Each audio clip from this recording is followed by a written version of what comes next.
청와대와 정부, 여당이 내일 한자리에 모여 새 예산안과 주요 입법과제 처리 전략을 논의합니다.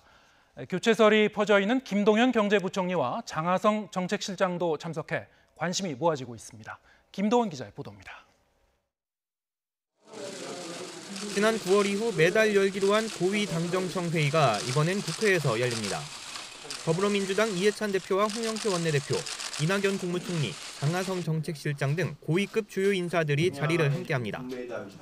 국회의 본격적인 새해 예산안 심사를 앞두고 일자리와 혁신성장, 남북관계 등 핵심 예산을 관철할 전략을 논의할 전망입니다.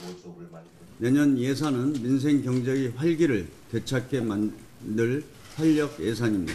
성장 잠재력을 높이고 경제 활력을 되찾기 위해서는 재정의 적극적 역할을 통한 선제적 대응이 필요합니다. 이에 맞서 제1야당인 자유한국당은 단기 일자리와 남북 경제협력 예산 등 20조 원을 삭감하겠다고 벼르고 있고, 바른미래당 역시 깐깐한 심사를 예고하고 나서 여느 해처럼 여야 간 팽팽한 줄다리기가 예상됩니다. 가짜 일자리 예산 8조 원과 핵폐기 없는 일방적인 대북 퍼주기 5천억 등 2019년도 세금 중독 정부 예산 20조 원을 삭감할 방침입니다. 특히 공무원 징원, 일자리 안정자금 등 일자리 관련 예산에 관한 현미경 심사를 하겠다는 말씀을 드리겠습니다.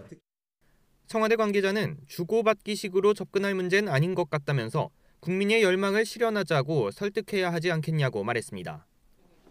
회의에는 교체설이 거론되고 있는 김동연 경제부총리와 장하성 청와대 정책실장도 참석할 예정입니다. 지난달만 해도 청와대는 두 사람의 교체설 보도에 대해 강력한 유감이라는 표현까지 쓰면서 강하게 부인했습니다.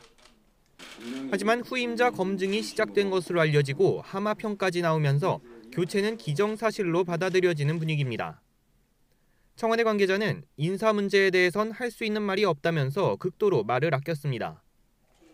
다만 문재인 대통령이 시정연설에서 경제정책 기조는 계속돼야 한다고 못 박은 만큼 인사가 있더라도 근본적인 정책 변화는 없을 것으로 보입니다. YTN 김도원입니다.